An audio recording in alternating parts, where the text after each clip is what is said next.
kick to the gut. I like it. Hey, it is time to get oozy on a Tuesday afternoon. What's going on? It's Mr. Young. And it's Foreign in the building, Mr. Young. Bro, Road tripping. What's up? I know. I think my wife and I have become that couple. Every month go JB, and every time we go to Malaysia, we go a little bit deeper. This time we went to Malacca, bro. We went further north. Damn, you become the Northman, bro. North, hey, very soon, I'll be able to drive us to JB for the, the Apex Wrestling stuff, bro. Road trip time, bro. man. You just drive all the way to KL, you get yourself used to it, then you let me know, bro. Hey, are they based out of KL or JB?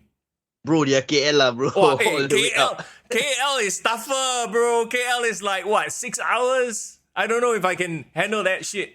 I mean, last time most wrestlers, they drive how many hours from town to town? So, I mean, worst come to just take Scoot lah, bro. Take Scoot. Hey, that's why, bro. That's why we are not restless. We talk about wrestling, but we don't live that traveling life. I want to say hi to chat, by the way. Muhammad Daniel, what's up? Wonder Boy, it's good to see you. Talking about Malaysian wrestlers. Shout out to Wonder Boy. Hey guys, this end of the year, bro, for local wrestling, regional wrestling, so many shows coming. I know APEC just announced they got a huge show as well, and then we also have APEC wrestlers coming over to Grapple Max for their anniversary show, and then next week coming in hot.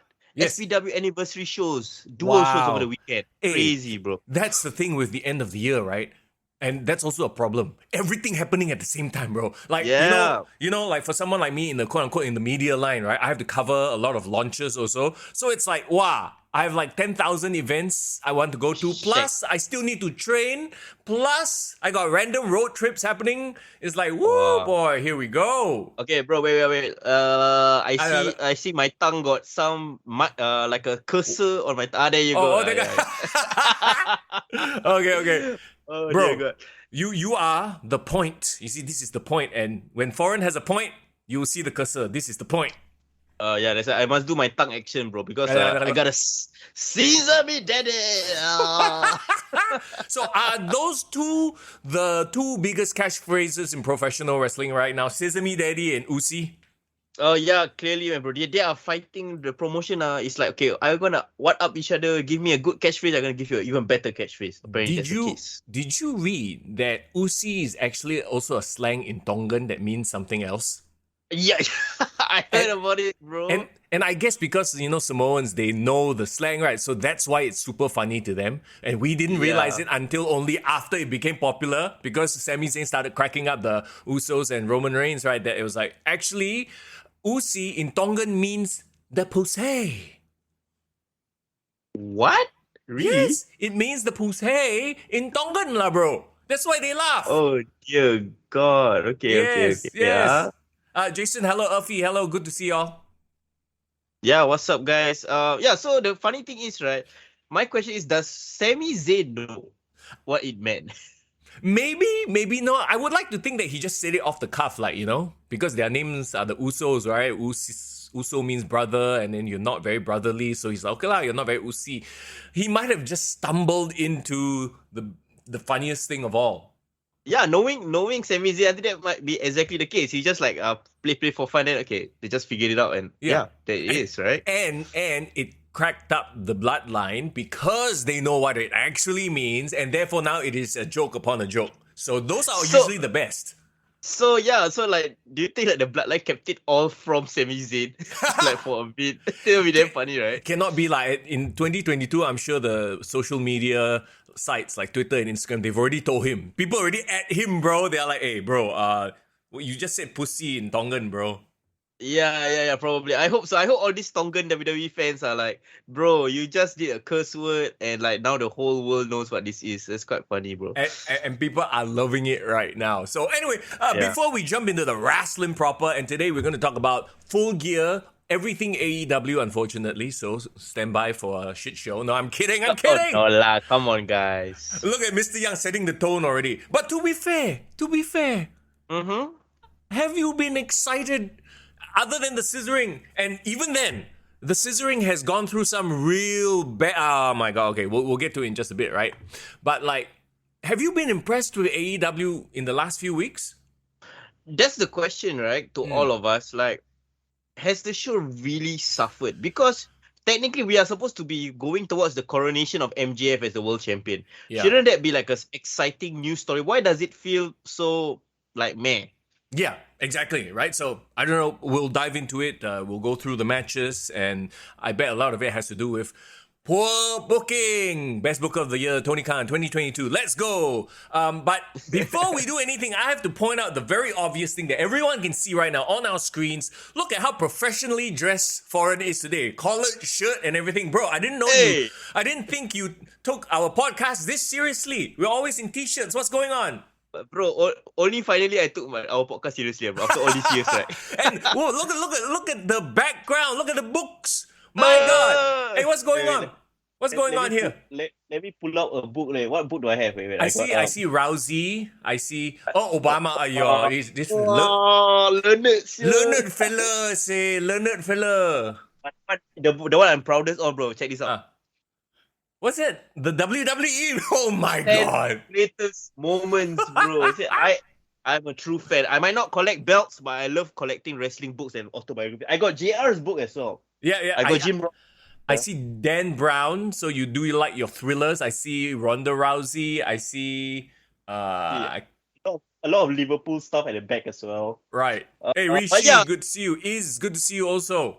But one day I will show you guys a tour of like my book collection. But today is not the day. Today is to talk AEW, bro. That's right. The Kick to the Hardcover coming your way. A new podcast by your podcast boys where we review books. That'll be a very short review. By the way, it'll be all foreign talking book and Mr. Young going because I don't read, bro. I don't have time to read. Don't worry, Mr. Young, we cover all the bases at the table. You cover the videos, you cover gaming. I'll cover books and literature. Okay. Professional foreign, I also say so. Wait, but before that, guys, speaking of professional, speaking of like tours and stuff like that, I don't know whether you guys remember our tease from last week. Yeah. You know that because at the end of the year, Kick to the Gut is gonna have our season finale, right? Then after that, we want to do something for the fans. I think it's been a long time coming, Mr. Young. I mean, what, 5 seasons? Have we actually done a hangout and like meet our fans or our listeners in person? Have we done that yet? We have not. We've caught some of you at some of the local wrestling events, GrappleMax, SPW and whatnot, right? But we haven't had a proper sit together, makan, maybe play some games, maybe test your wrestling knowledge, that kind of stuff. And that's all on the cards, isn't it? Yeah, man. So first of all, before we make a huge announcement on social media and put it all out, guys, can you guys keep your Sunday 11 December? Not 1111. That one is this past month. No, 1112. Yes. Keep your Sunday afternoons free.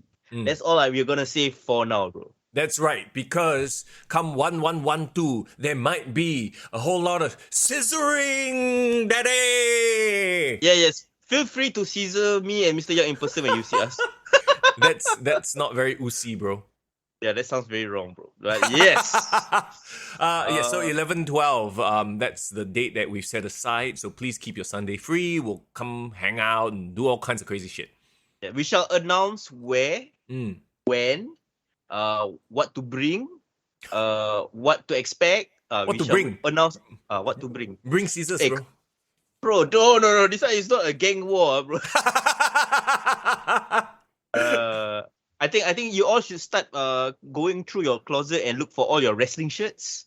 Okay. Because no wrestling shirts, not allowed. So if you don't have a wrestling shirt, cannot come. I see. Okay, can. Okay, so now you know we set the tone. Okay, but now let's move forward. We'll talk about it another time. If you have any of our Kick to the Gut shirts you wear, you get bonus points. Oh, bonus, bro. Don't worry. Yeah, we definitely we also will have some swag, some new swag as well. And some merch. So hopefully, once we make an announcement, we can have everyone come and join us. Yeah. And have a great time and catch up and talk about wrestling this year, because this year has been a wild year to think about it, Mr. Young. Ups and downs. I feel like we say that about every year, though. That's the thing, and that's the beauty of wrestling, right? If one side is doing well, the other side doing poorly, there's always gonna be something to talk about, even during the pandemic. And now that we are, moving away from that dark time, as it were, we thought, AEW is on the ascendancy. AEW riding the wave of CM Punk, and then it's all that stuff better than the product. Let's just put it that way. And like going back to your point about AEW's programming having like a bit boring, a bit stagnant last couple of weeks. Are we all of the argument now that regardless of the shit or nonsense that CM Punk brings to the table, the baggage, right? Yeah. You can't deny that he is a draw. It's interesting because there are like two sides to this argument, right? There are the anti-CM Punk fans, the people who are like, oh my God, they are so dramatic. He's like brought nothing but trouble, blah, blah, blah. But I will argue, that sometimes you need someone like that, a shit disturber, to improve the product, to kick these indie-rific job guys, honestly, and make them like get rid of the crap and then bring the product to a different level, a more professional level, a sustainable money-drawing level. At the end of the day, if this is sort of a project where then maybe the argument is, bro, let me go the other side. Maybe the argument is let them have their indie-rific show funded by a billionaire so they ride that train until the wheels fall off. And then, because they are not there to compete with the WWE, ma. That's what they say, ma, right? Yes, correct. You know what? I just was sitting and thinking about it, right? I've made the perfect comparison for CM Punk, bro. Okay. CM Punk to AEW, right? The drama, the baggage that he brings to the company, right? Is exactly the same as the drama and baggage and the star power that Cristiano Ronaldo brings to Manchester United right now. Don't you think so, bro? Okay, I'm not that dialed into football, so explain that to me a little bit. I know he returned to Manchester United. He formerly was of Manchester United, but this year hasn't been playing very well. Didn't he shit on the coach recently in an interview? Bro, have you seen the clips of the interview? It just went viral. It just happened yesterday, bro. Oh, okay. No. Okay, so you will love this. You know why? You know who interviewed him or not, bro? Was it Ariel Hawani? No, even better. Who? Piers Morgan, bro. Oh my gosh. Okay. So Piers Morgan apparently are unlikely friends with Ronaldo, I guess. So he did like a exclusive scoop interview over the weekend where basically now Ronaldo is going to the World Cup, right? So he's away from Man U for 1 month, right? He decided to drop a pipe bomb, bro. He just shit on the entire club, bro. Rishi said he had his own media scrum. He did a CM Punk. Oh no. So okay, he's very so unhappy. Everyone see the comparison. Everyone sees the comparison now. Okay, it makes sense. Okay, let me give you a WCW comparison. How about Hulk Hogan? Exactly, right? Like for all the baggage that he brings, he brings so much star power and notoriety to the company. Yeah. And that's the thing, that they being the elite crew, could have capitalized on it, but no, they wanted their own little all friends wrestling sort of, no, we are here. Instead of making friends with CM Punk and riding his fame all the way to the top, they felt threatened and thus started this whole rumor campaign, whisper campaign with the Hangman page, stuff we don't need to revisit. But you see, like, this is what annoys the shit out of me for AEW. It's like, technically, like, regardless of whether you like their wrestling or not, right? They could have rode that wave all the way up, and then got eyes on their product. But instead, no, they had to be like, not like, which is worse? Honestly, at the end of the day, when you look back, right, I think the backstage backstabbing whisper type of personality is worse than the in-your-face sort of like a CM Punk, like, someone who tells it as it is. He's an asshole and he's proud of it. Yeah, I mean, I don't say he's proud of being an asshole, but I think he speaks the truth. He speaks his mind. Yeah. Without any remorse, without any apologies. I think this kind of people, as much as it sucks when he's like, the truth is brutal, right? Yeah. But at least going forward, what to expect from him. But you also know what needs to be done to get better, right? Yeah, that's what he wants to do. Yeah, as opposed to the folk who will stab you in the back, whisper into the boss's ear. And I mean, this is a slice of life in work life. Every office, you have one brash fella, like, oh, lama, this fella irritating, but at least you know what to expect. Versus the one who pretend to be your friend, but actually going to the boss talking shit about you. So now you know, guys, 101 career adulting from Mr. Young. Yeah, the one who is vocal about this, that, and the other thing might not be your enemy, even though you think they're annoying and they're always talking shit. They're trying to improve things, maybe. Correct, exactly. So I think at the end of the day, what you can do, learning lessons from this entire episode is, like AEW is a media company. Like it's a pro wrestling company, but it's also a media company. So media company means don't you want the most eyeballs in your product? Exactly. See, here's the thing. People always say watching wrestling rots your brain. I beg to differ. We can learn so many life lessons from pro wrestling. Exactly, bro. And also how not to run a pro wrestling company also. Yeah, to hell with Sesame Street. To hell with the electric company. Watch pro wrestling. It'll teach you about life. Yes, that's why. So that's why we are the way we are now. That's why we have the careers that we have, Mr. Young. It's all thanks to wrestling, bro. Wonder Boy says, yeah, I have a guy like that at my college. Feel like smacking him in the nose. Nah, okay. Wonder Boy, please video it and then tag us. Yes, we shall we shall commentate on the fight. Oh my god! Hey, don't go viral for the wrong reasons, Okay, before we jump into the AEW, I also want to very quickly mention that this past weekend I went to Malacca, like I mentioned earlier, right? So it was more of a family trip actually. We drove down, spent one night in JB, then after that drove down to Malacca. It was like 3-4 hours, but because of jams, it became like 5 hours. Wow! Just up to Malacca is 5 hours. No, it's 3, but jam. Okay, got it. Construction. I don't know if a construction or breakdown or what lah, but wow, there was a massive jam. Anyway, the point is, it was good to be away from everything for like 4 days ish. Yeah. I only caught SmackDown and I didn't even bother with Rampage. Literally nothing came out of Rampage for me, and I didn't care. I didn't feel the need to go watch, but I did see clips of SmackDown on social media, and that's about it. That was my wrestling, and it felt good to just get away, you know. Yeah, I think the thing about wrestling is like you need to have your time where you have your breaks. You know, like wrestlers go away from injuries, make them miss you a bit. I think like, you know, we as wrestling viewers, we know when it's like the boring time, you know, for wrestling. Yeah. Usually, like last time is everything after SummerSlam onwards is usually very boring. Or like after WrestleMania, there's always a post WrestleMania lull. So it's kind of nice to step away from programming. But the funny thing is, right, as much as you want to run away from programming, there's always news stories, wrestling news stories that kind of like crop up, and you always kind of have to like address it somehow. So it's like it kind of never ends, the news cycle. So you just decide whether you want to plug out or plug back in, right? True. Well, I mean, the good thing about this era too is even if you miss the whole show, you can always catch clips. So you kind of know what happened without watching the whole show, for better or for worse. Because honestly, them doing this also shoots themselves in the foot, because now it's like, I don't really feel the need to go back and watch. I already know the results, you know, all the high points, and then people talk about it, and then it's like, you know. So have we truly entered the era of like spectacle wrestling where you just, you know, this is what the Young Bucks do, right? They just create moments and then that's it, because they know deep in their heart people aren't actually sitting there watching the whole match. That's the thing, right?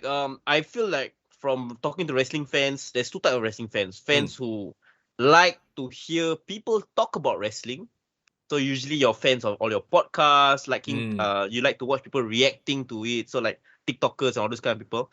They don't really want to watch the action. They want to watch how people react to the action. That's one thing. Right. And then there are those who are like wrestling purists. Either they've been in the business, they like to watch a wrestling match. They like to watch how somebody performs and all that.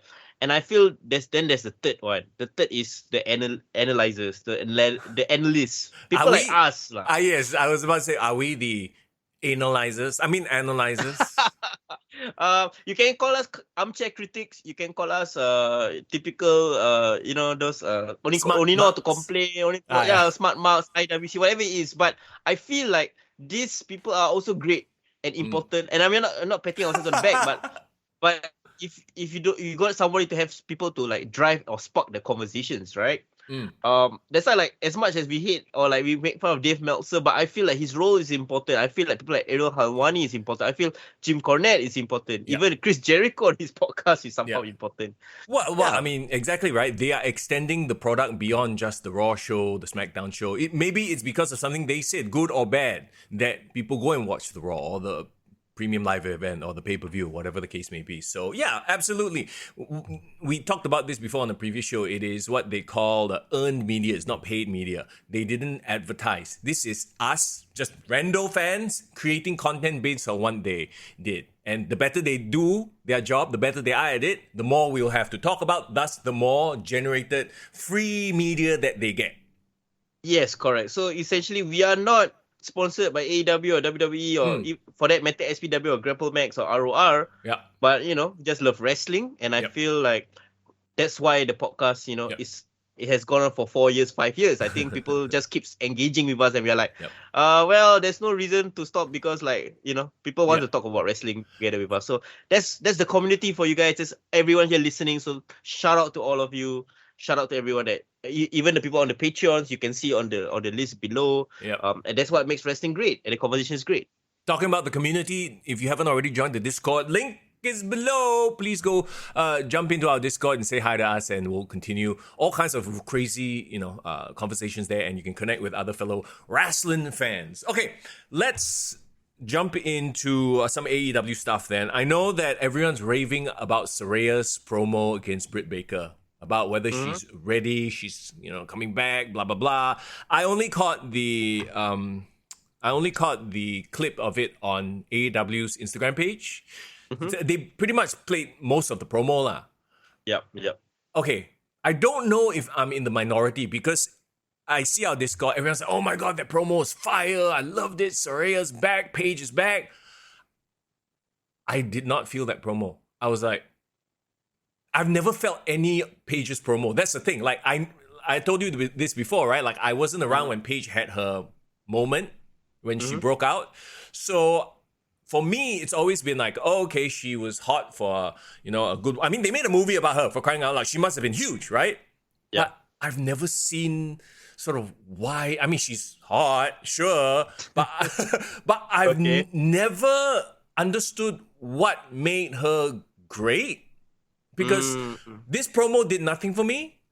I don't know if it's because she was booked poorly in AEW. Like, she kind of showed up, and then she was in the background for a couple episodes, and now she's back. But it's like, I don't know, the promo did nothing for me. What do you think it is? It's very interesting that you say that, because you also weren't around when CM Punk was huge, but then when he got back and wrestled in AEW, you got his hype, right? Yeah. Is it there's levels to the game? So CM Punk is on CM Punk's on this level. Paige is like, all right, and Paige, I mean, I don't want to be a guy. I don't want. Okay, you know what? Never mind. I'm not going to say. Okay. Let me say this. Let me put it like this, then, right? Saraya or Paige, she became popular. She became big very early on in her life. Okay. You can almost compare her to like a child Hollywood actor, child star, or that kind of thing, So I feel like her prime was when she was coming up, was the fact that she's fresh, she's new, she is this different look for a diva. You have to understand, when she was like at her height of her career in WWE, she was always like fighting opposite or alongside the Bella twins, right? Or like she had a series of matches with Emma. So Paige was so fresh and so new that it was cool, and like she didn't have to rely on her promos per se. She just had to scream, "This is my house." She just had to look badass, and she was, like I mentioned before to you, the way she wrestles in the ring is very rough, very much like Wendy Richter, or very much like Luna Vachon, like a proper brawler and bruiser. So that was the most of her appeal. Her appeal was never to be an on-screen character, or she never did well doing rivalries. It's not as if like I can remember a very famous promo from her or memorable promo. There's nothing of that sort. It's just her aura. So like if you think about it, like if I want to compare her, I think she's a bit like Lita in terms of her appeal is her look, her vibe, her skills. I've never had a Lita promo that I love or remember. You get what I mean? Right, yeah, I get what you mean. So, okay, maybe that's my whole thing now that, everything post-wrestling career she was on that Fox show with Renee Young / Paquette, right? She did commentary, she did... Total Divas. She was a manager for a while. Like, she was a GM. Like, none of it was, like, exciting. It was all very underwhelming. And then now she's back, and here's the thing. You talk about her style being fresh and rough. Well, times have changed. Everyone does that and more. So, and she kind of, I don't think she can afford to wrestle that style anymore. So I'm very afraid that she'll try to because she's expected to, and then she'll injure herself again. That's one thing, right? Her promos, like, I don't know. Okay, do you think that people are like, oh my god, her promo is so fire because they are fans and thus they believe, right? So if you're a fan, you can do nothing wrong. You know what I mean? So like, that's why I was like, it was like, okay, it was fiery promo, but it really did nothing for me. Well, for me, knowing her career like longer, having like a proper full picture of her career, I feel whatever she said, I think came from the heart because I Okay. think most fans know how much she struggled when she talked about everyone. Like she had to go through her mental health breakdown in front of everyone. She had to deal with all that. Like we've seen it. We've seen her abusive relationship with Everton the Rio. Yeah. We've seen like her, sex video, whatever it is. So I think it came from a place. I love how you glossed over that, by the way. Oh, we've Yeah, seen I'm it. just Yes, apparently we I'm just trying have. to keep it PG right around here. But the point, my main point is the fact that everything came from a real place, and that's why people were cheering. So it's a bit more of like, yeah, it wasn't the best. Like you can't say she's CM Punk because CM Punk will know how to bring that reality and craft it into like amazing delivery or promo delivery, right? Yeah. But I think she was just stumbling through her emotions and like pouring it all out. So I think that was the rawness that people felt. Okay. But I do get like it wasn't perfect. It was very rough. I think Brit did a much better job keeping the promo on track Yes. as opposed to Paige just being emotional, right? Yeah. Yeah. So yeah. So that I understand where you're coming from, lah. Yeah, I think it makes a lot of sense now that you framed it in that sort of a way. Like, there are a lot of wrestlers, like, for example, Moxley is another example, right? Like, sort of, his interview style is sort of similar. Like, he will just rant whatever comes to his mind, and sometimes it hits, sometimes it misses. Whereas you have a CM Punk, I think he's more of a cerebral promo guy. He knows exactly what notes to hit, how to build the promo from start to finish. By the end of it, the crowd is like fucking going mad and crazy, right? Whereas these guys like your Pages and your Moxleys, they're just like, I'll just say whatever I feel, and if I emotionally connect, I emotionally connect. If I don't, then so be it. That was me being me. Yeah, blurt out through all your feelings without any filter. Yeah, I think that's her style. Speaking, And then there's people like Paige, Hangman Page, who will blurt everything out but not connect and just sound like a jackass. Anyway, go on. Oh my god, yeah. Thanks for bringing that up. No, I was just saying like, yeah. But how hype are you for this match? Because now you're looking at the card, right? There are 3 women's matches, and it feels like they're trying to put all their chips on this match being the marquee women's match on top of the championship matches. I'm honestly, when I look at that match, I just feel more worried than anything. Worried for her safety and health, Yeah, is it? maybe it's the Edge. Like, when Edge came back, like, oh, are they going to do neck spots where they tease like her neck gets fucked? You know what I mean? Like, I'm like, yeah. So how much of it is a work? How much of it is a shoot? Maybe it's a very good work. Like, actually, she's 100% healed, but they're hinting that she's not, Like, yeah, that's crazy. That's crazy to think about, right? And also, if you look at Jason's statistic, what's up, Jason, from Brunei? He said that Saraya is technically younger than Britt Baker, but has wrestled longer than Britt Baker. Okay. Yeah, she's been wrestling since she was a child. Yeah, so do you watch the movie? I don't think you did, right? No, I haven't had time to go and watch. I have to find it's not on Netflix, it's not on Disney Plus, so I have to find like other means to go watch it. Yeah, buy it or whatever from. I'm quite Blu-ray. curious why it's not on like all those like streaming sites. But you know what's funny? The movie Paige was portrayed by Florence Pugh. Pew. The new Black Widow. Before she got big. Yeah. Right? Yeah, This was like her era when she was like pre-Black Widow, pre-whatever it is. And it's so funny because it's like a really stellar cast and it was really well done. So if you can take even if you're not a wrestling fan, it's such a good movie. So I think Paige did a great. I mean, not Paige did a great job. I think the movie and the directors did a great job of telling Paige's story. Because to be honest, why would somebody like her have an autobiographic when like people like Roddy Piper, Hulk Hogan doesn't even have a Hollywood biopic? Funny, right? Yeah, hilarious. Oh, did you? I'm sure you saw. I think was it you who posted in our Discord? Was it Zac Efron is playing one of the Von Erichs? Oh my god, yeah, we gotta talk about it. News, man. Okay, I know we go sideway track from AEW, but can we just say that? Yeah, please. He looks swole AF, bro. And you know what's funny? What? He's portraying the Von Erich that is the least swole. Right. I think he's portraying Kevin Von Erich, so he's the only one that is still alive. Yeah. If you know the history, the dark history, I think it's covered on Dark Side of the Ring.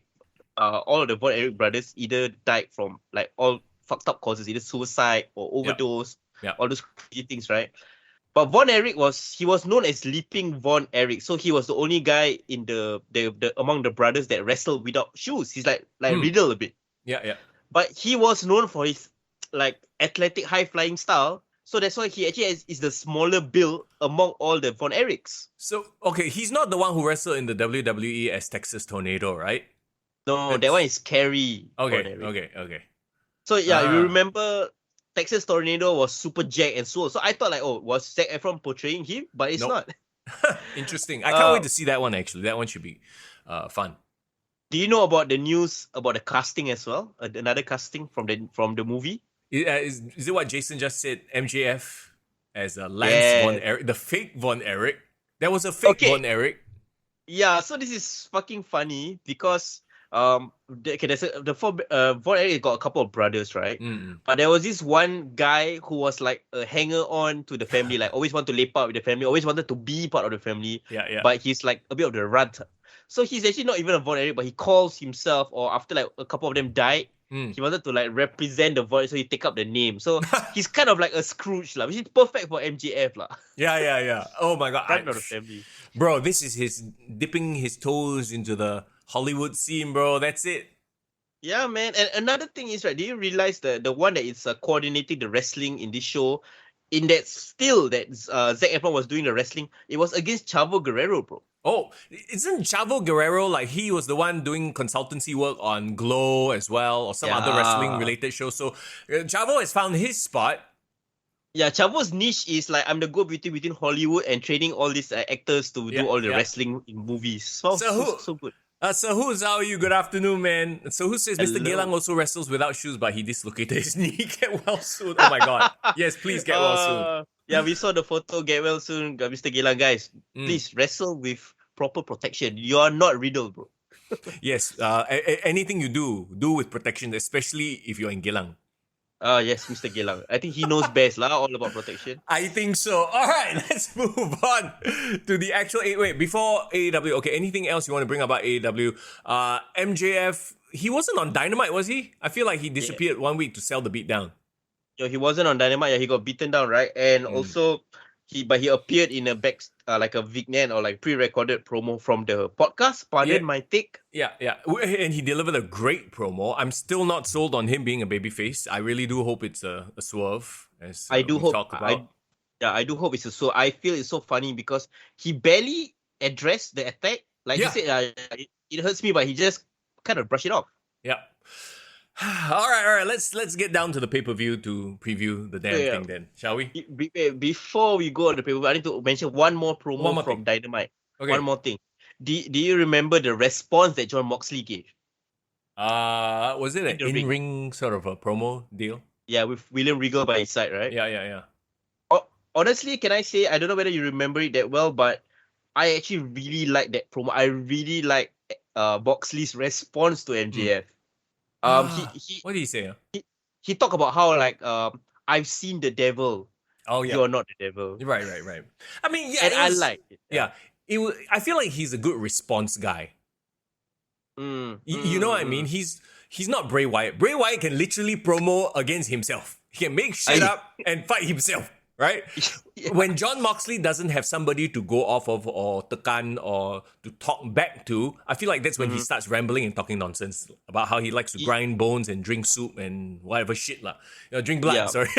But yeah, when he has something to respond to, I feel like that's when Moxley does well in promos. Yeah, I get it. And I think Moxley is good in this role as he's kind of like the veteran. He got like William Regal by his side, and he's kind of like I think the big line, the hook sinker line that he talked about MJF was everything you've done up to this point is easy. Yeah.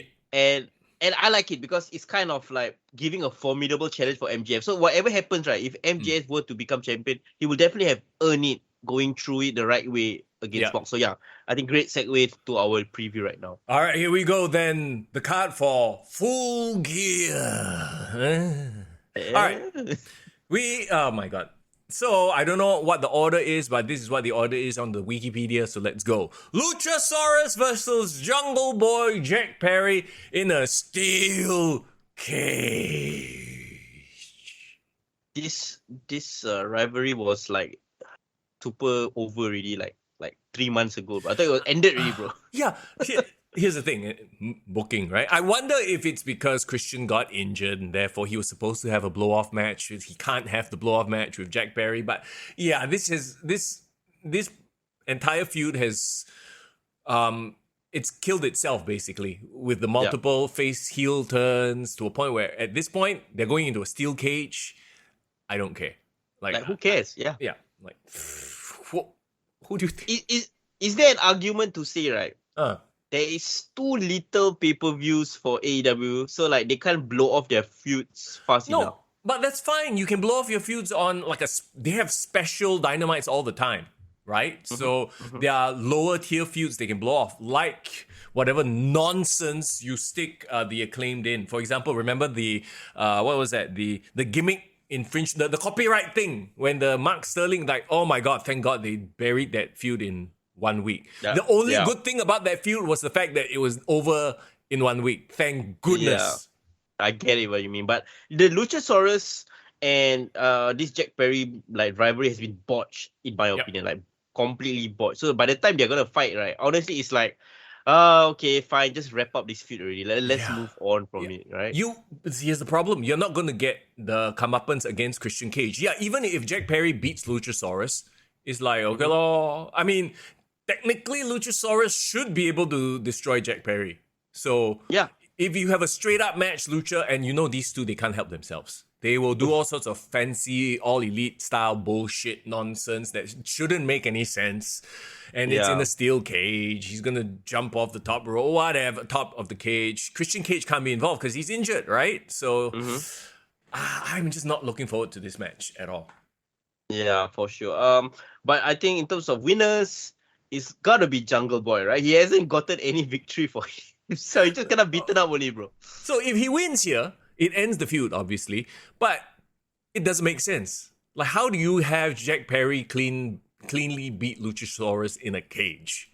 And at the same time, you completely bury Luchasaurus. I know a lot of people you like or dislike Luchasaurus. At least he has the size. He has a sort of scary gimmick, whatever. The right hand of Christian Cage. What have they done though to build him up as a monster in these couple of weeks leading up to the match? That's the thing. Like, nothing. Nothing. Yeah. So they were on a roll when he was, when he first turned against Jack Perry and he was destroying people like your Brian Pillman Juniors and whatnot, right? Yep. And then he turned back and then, this just unfortunately is saddled with just the worst booking ever. And they think that they can blow this off, they can make it work by putting them in a steel cage. Like, which is more colder of a rivalry? Karrion Kross and Drew McIntyre in a steel cage, or Luchasaurus and Jungle Boy in a steel cage? Okay, at least Karrion Kross and Drew McIntyre, right?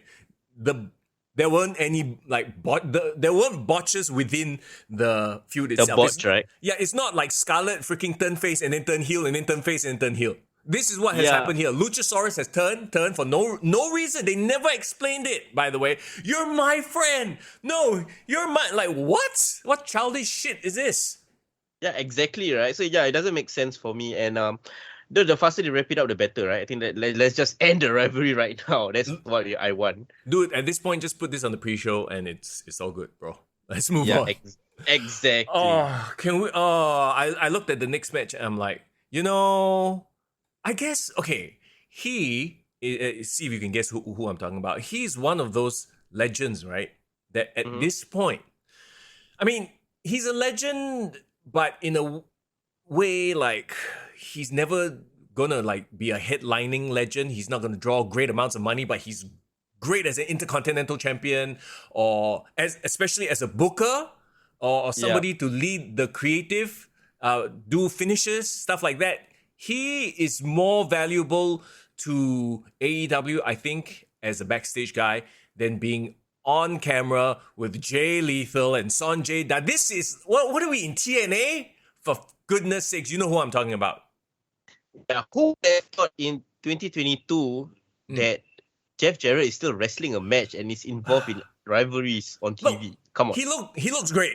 We got to give him that. He looks amazing. He's probably really fit for his age. But that's not what AEW needs. He just looks like an old man in this company full of young talent, right? Yeah. And what's up with him like having this random rivalry with Sting. Like he not over it. Yeah. Didn't they fight how many times in Impact Wrestling like 10 years ago? No, I mean, but this tag team match too, Jeff Jarrett, Jay Lethal, Sting. There's 3 veterans and 1 Ginna. So it's like the 3 veterans from their TNA days and 1 new guy from AEW, okay, have a fight. Like, this is the most throwaway match. Yeah, exactly. So yeah, my only issue is like, what the hell are they doing with Darby Allin? Like, shouldn't he be like a champion or like a main eventer by now? Maybe they think, okay, he's going to be rubbing shoulders with all these legends. He's going to get like the major rub, like the rub of all rubs. But yeah, no, that's not exactly how it happened, right? And I'm sorry lah, but you know when Jeff Jarrett appeared, and we talked about this, right? He did the chair shot to Darby Allin. It was cold. The crowd was cold. They didn't really care that it was Jeff Jarrett. Yeah, that's why. But you know what? At the end of the day, I just hope that he does this just to like show that he's back. He's in TNT. He is in AEW and then just move on. See TNA. I know. I'm used to it already. and somehow you see the 3 people in this is like, oh my god, why are you bringing up images of TNA? That sort of that failed era of TNA with Jeff, with Jay. Yeah, with it's Sting. not really like a prosperous image to have in mind, you know. Oh my god, they're looking. AEW is looking more and more like TNA at some point, you know. Just like Dixie Carter ran out of Daddy's money, Tony might run out of Daddy's money, and then, well, anyway, let's not paint that picture yet, huh? Who wins? Who cares, bro? Yeah, exactly. Who wins, bro? Who wins? It doesn't matter. Okay, lah, fine. I'll say. You know what? Just for shits and giggles, Jeff Jarrett will win. Hey, really? Like when you look at the match on the face of it, it's like, does it really matter who wins? No, absolutely exactly. not. Let's move on. Okay, Dr. Britt Baker, DMD versus Saraya. I mean, Saraya's got to win this. This is a foregone conclusion. I think the value here is to see Saraya back in the ring, right? And question, like I said earlier, what can she actually do in the ring? Is she going to be limited? And if she's limited, can the performance carry this match over? Like, you know how when Edge came back and his matches became more dramatic? I don't know if you... Yeah, correct. Yeah, like, he was doing more emoting and acting. He's in physical theater, right? Like, so I don't know if she's on that level of a Edge or a CM Punk where they can milk emotion. Is this just going to be a rough match? Like, it's rough to watch. I would hope that they finish it fast. You finish it fast, I think you can still salvage it. Right. You try to drag it out, make it a technical match, it's not going to work. Yeah, I mean, if they can do the Goldberg method, within 3 moves, she beat Britt Baker and for an upset, I don't even mind that. Well, I mean, there's precedent for that, right? Remember when she showed up on Raw, beat AJ Lee for the Divas title at the point in like minutes? Hits her rampage and it's out. Yeah, that's why. So we can do that. We can do that. So I hope that they keep her safe, and I know Britt Baker will keep her safe. So you know. Hey, wait. Her finisher was back in the day was called the Rampage, right? Yes, she has put it on Twitter that she can't use the name already. Well, I mean, AEW has a show named Rampage. I mean, come on. But fun fact: do you know who came up with the name of that move? No. Brad Maddox and Xavier Woods. Oh, come on. Okay. It's just a joke. I don't. It just came to me, bro. Much like they came to. Anyway. Hey, come on, bro. Okay. I don't know, man. Like I said earlier, I feel like this is one of those matches where I will be on the edge of my seat only because I'm worried for Saraya more than I'm invested in this match. Like any neck bump, any head bump, I'll be like, oh, please be okay. Yeah. But I don't know, like, we were cool with, like, Edge taking a bump, Daniel Bryan taking a bump. So maybe we should give, Saraya more credit. To be fair, she hasn't even been in the ring for 5 years. Sure.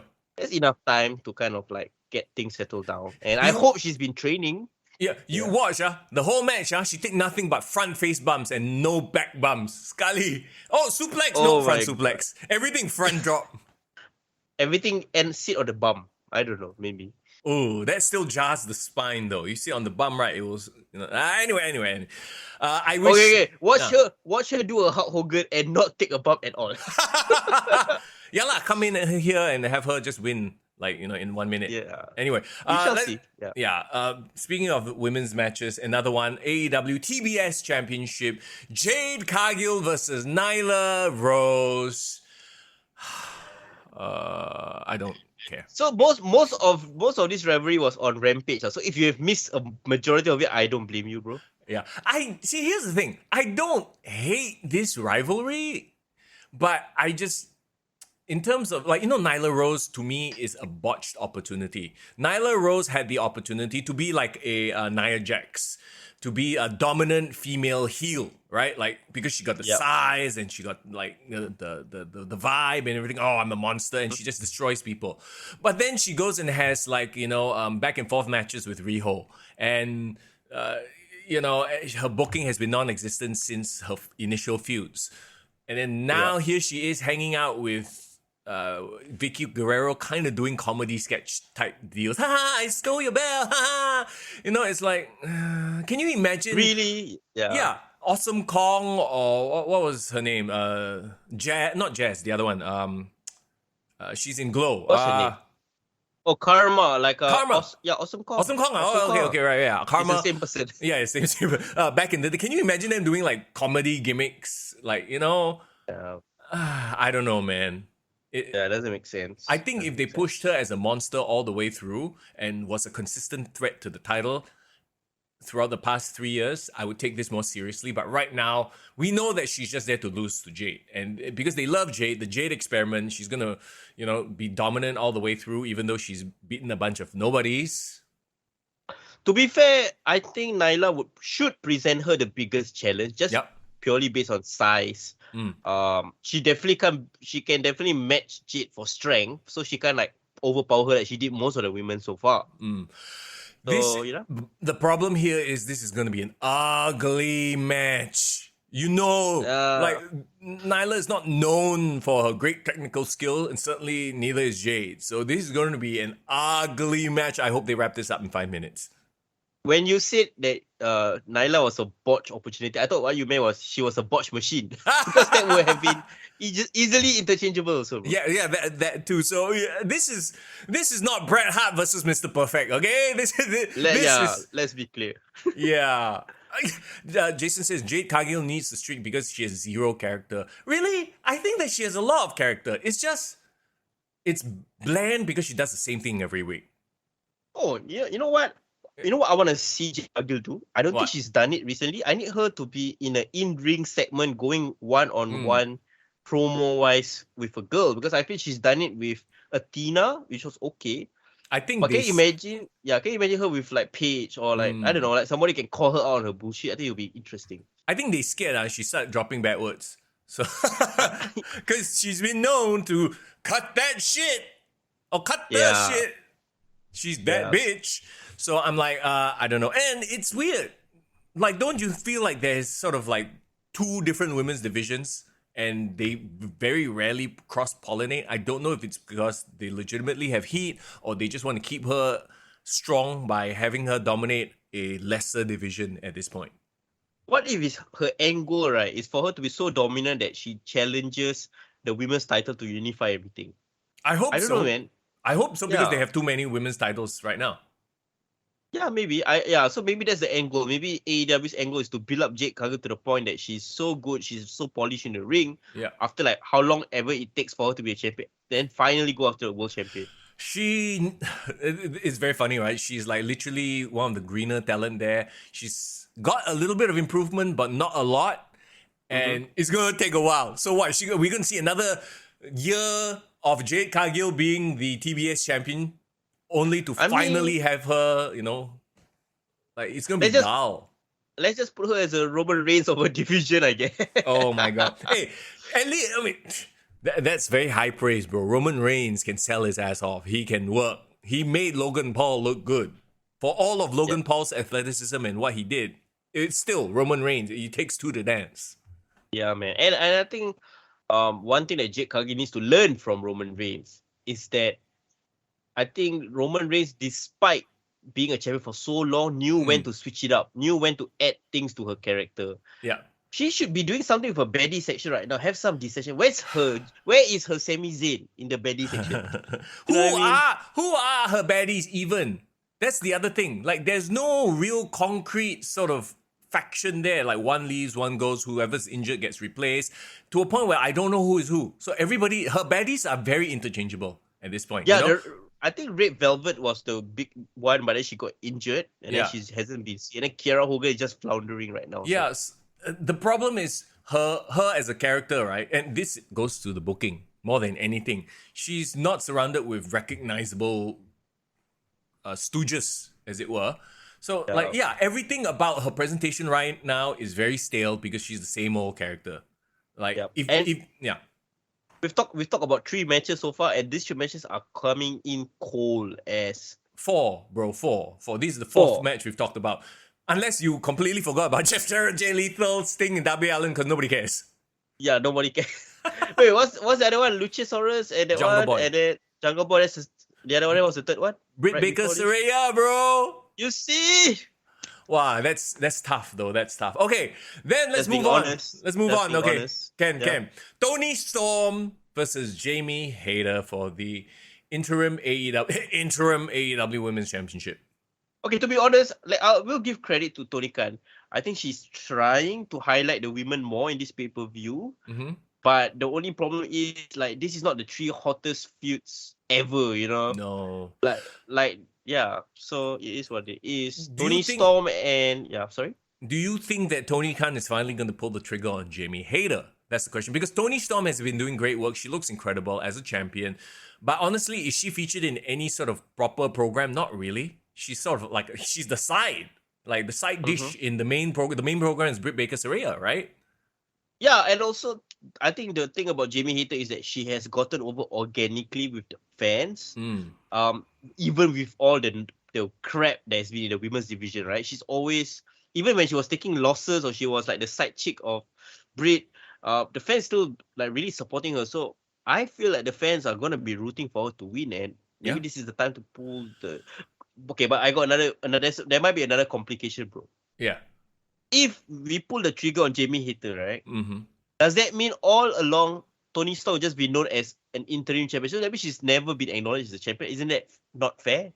No, she would still have sort of that interim champion like tag. What do you mean? Yeah, what I mean is, like, once like Thunder Rosa is back, then Thunder Rosa, if she beats or fights with Jamie Hayter, that means the entire interim reign of Toni Storm hasn't been acknowledged at all. Then. No, it will be. And honestly, at this point, the crazy thing is I don't really give a crap if Thunder Rosa comes back or not. I'd rather this just be the women's championship title and be, that be canon. You know what I mean? Yeah. So that's why I say, like, that might be the only reason why I'm not sure whether Toni Storm will lose. Because wouldn't AEW want to reward her for how she's been helping the division? It's like if Jon Moxley did all the great work over the summer and then CM Punk come in, CM Punk becomes the champion, and then the entire interim reign is forgotten. You get what I mean? But that's the thing, right? That's the whole idea of an interim title. Like, I don't know. If anything, the interim title feels like, okay, this is, you're holding the title, keeping the seat warm, right?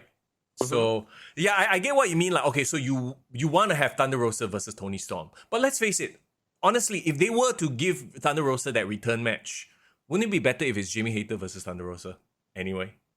Yeah, as a heel face, that would be better. Yeah, a heel face. And not just that, but because I think by that time, Jamie Hayter might de facto have turned face because of her popularity, right? And that's when you have Britt turn on her because Britt is jealous.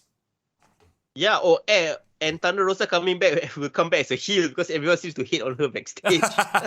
No, I mean, she can come back as face, I guess. Yeah, no, I get what you mean. So there's different permutations, but I believe things will be very much more interesting if Jamie Hayter becomes champion, because imagine Jamie Hayter versus Saraya, Battle of the Brits. Well, okay, Jamie Hayter becoming champion, I think all of us can agree. I don't want to say it's the right thing, but it will be capitalizing on her heat right now, right? Yes, correct. Correct. Yeah, because honestly, Toni Storm just kind of meh. You know? Yeah, that's one thing, but also another thing is, Jimmy. Okay, AEW has this problem of not pulling the trigger at the right time. I've noticed. Yeah. Don't you think so? Yeah, So yeah. like when things get hot, they should capitalize on that moment, not drag it out 3 months to the point that okay, boring already, then pull the trigger, right? Wow, but you know how what's his face is? He die must follow his plan one, no? Yeah, apparently. So yeah, so Jamie hated the right thing to do, make her champion now, lah. Yeah. Okay. Well, there you go. Okay, do you think Britt Baker would turn on her here, or no? This is too early. I depending on what happens between the Syria match, in my opinion, because the Syria match, if she loses so badly, then she might be so frustrated, and she said, like, why is Jamie not there to help me beat her or what? Right. Then she might like do the revenge. That could be the impetus for the quote unquote the turn, like, oh, where were you this whole time? And that's why it would make sense for Jamie Hayter to win, right? Like, even further the rift between Jamie Hayter and Britt Baker is like, oh my god, you were busy winning a title while I was getting my ass kicked, that kind of thing. Yeah, exactly. Okay. Hang on a second. Let me remove some spam messages. Okay, there you go. Nice. So doesn't that mean if you get spam means the traction is doing well? Is that what they call it? Sure, if that's how you want to look at it. Let's move on then to a fatal. Okay, they don't call it fatal 4-way. It's just a 4-way match for the Ring of Honor World Championship. Chris Jericho, Bryan Danielson, Claudio Castagnoli, Sammy Guevara. Is this just a case of they nothing better to do, they don't know what to do, they just throw everyone inside? Yeah, I mean, Chris Jericho has gone on record to say that, the person who finally dethrones him will be a made man because I'm that great heel who holds the title, blah, blah, blah, blah, blah. I don't know, like... And one question is, right, why is Sammy Guevara in this? Wouldn't it make more sense storyline-wise to have Daniel Garcia in it? The less we see of Daniel Garcia, better lah. Isn't he? I know, but in terms of storyline, he has hit with Bryan. He turn on Bryan. The whole point of he turned on Bryan, and he's not even in this match. Yeah, it's weird. It's just weird. I don't know who's booking this. Probably Chris Jericho, but is this just a way of Chris Jericho getting over again, piling more heat on himself? Yeah, I don't see him losing the title to Bryan or Claudio, even though they should be the champion, ROH champion. But so okay, like, if not Chris Jericho winning and retaining, who do you think should win? Bryan? Between the four of them? Yeah, I think Bryan should. Yep. I think Bryan needs a world title because he hasn't been treated well. Let's be honest, in AEW. Saved the first 3 months. So he needs some sort of thing to get back his momentum. So put the title on. And this is hard for me to choose because I thought Claudio didn't deserve to have his title reign ended so soon as well. But, can we say we can't really say that Jericho and Claudio have had like this great feud as well? Because if anything, it's more like Chris Jericho versus ROH, right? He's been shitting on ROH. So I don't know. Like and Chris Jericho beat up Ian Riccaboni, didn't he? They like humiliated him and stuff like that. He beat up Colt Cabana. Which nobody gave a damn about, and people lost viewership watching that match. So yeah, so like just looking at this match, I'm like, yeah, it does feel like a 4-way just to put the big names into a match, try to elevate the ROH title, which, is another problem in and of itself. Maybe this is a way for Chris Jericho to drop the title so he doesn't have to wrestle at Ring of Honor's pay-per-view. He's like, fuck it, I don't want to wrestle there. I'll just drop the title. And Daniel Bryan would be very happy to headline ROH's pay-per-view. Yeah, that would be cool. But I almost forgot that they have a pay-per-view to end the year. So it just goes to show the hype for it is clearly non-existent. But okay, in your opinion, has Chris Jericho as ROH champion bring good coverage to ROH, or has it just made it worse? No, I feel like it's made it worse because of the way they've done it. The way they've tried to shove it down our throats while we are watching AEW. If I want to watch ROH, I'll watch ROH. Remember when ECW, long time ago, Attitude Era, ECW invaded Raw and they had some random ECW matches. And back then, I didn't know who ECW was. Did it make me watch ECW? No. I was like, who are these guys I'm unfamiliar with, right? So I get the idea that, now you put Chris Jericho, Bryan Danielson, all these big names that we do know in the ROH picture. I get that's what they're doing. But also at the same time, it's like, but Chris Jericho's stuff has been kind of hard to watch. I'm curious to know, bro. You watched Raw in '97 on where? Like which, like in Singapore, what was available to watch Raw? Bro, '97, I was it was in Canada, bro. Oh yeah, bro. You got the watching Canadian live. Yeah, I was like in my dorm room, sort of in the lounge. I remember because we didn't have TVs in our rooms, right? We had TV in the lounge. So I would go every Monday night for Monday Night Raw, and we would sit down and watch Raw is War. Wow, those must be amazing times, bro.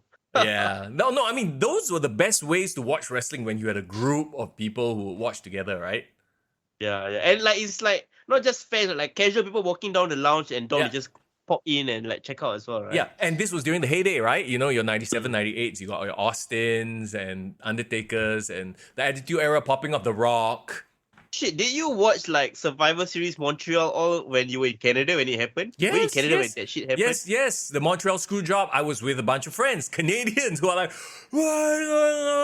you know? Holy crap, yo, that's dope. Sometimes we would all pitch in to pay for the pay-per-view in our lounge. Sometimes we would go to a friend's house to watch and eat pizza and drink beer. That was the life, man. That was like... That's how people consume the pay-per-views back in the day, right? Now, of course, I mean, especially in Singapore too. It's Monday morning, like who the fuck is up watching, drinking beer and eating pizza? It's different, lah. The vibe is completely different. Mr. Young, you're living the really attitude era. What would I give, right, to be a teenager during the attitude era in North America watching pay-per-views? Yes. And like, you know, with friends, not living at home too. You know, like, you know, you're out in college and drinking and having... And then, of course, you had idiots trying to wrestle each other as well. I had one friend put this guy in a... My friend got put in an ankle lock. And then, like, 1 week later, I saw him in a cast. Like, what the fuck happened to you? The ankle lock, huh? Dude actually, like, snapped his ankle in the ankle lock. Oh, fuck. And that's why they say, don't try this at home, you dumb. Oh, my God, that's so fucking funny. I mean, like, you know, Mat Saleh's, you know, Caucasians, what do you expect? But anyway, back to this. Yeah, despite the fact that we got 3 big names and 1 up-and-comer, I'm just not very hyped for this match at all. Yeah, I'm not. And the funny thing is, or the sad thing is, it's technically one of the major attractions of the pay-per-view. It's supposed to be like one of the marquee matches. Okay, we know that Sammy will be like Jericho's stooge, right? There won't be a tease of any turn. But there has been tease of dissension between Claudio and Bryan. So what if this is how they turn Bryan against Claudio, and then we get Bryan versus Claudio moving on? Honestly, if this match leads to a Bryan heel turn, I'm down. I'm all for it. That's the only way to salvage this and have a talking point going out of the match. But Bryan as a heel versus Claudio, is it for the ROH title or just side feud? And Chris Jericho continues to hold the ROH belt. Oh, yeah, you're right. I like the thought of Bryan holding the ROH belt as a heel champion because it goes back to his roots. When he started off ROH, he was like, you know, this very like badass American Dragon kind of character. So if he were to hold the title and then go on a feud with Claudio, he can headline the ROH show for sure. It will be a banger. And they can also continue into like the next couple of months, and having Bryan as a featured talent on the TV shows is really, really needed right now. We need the star power right now in AEW.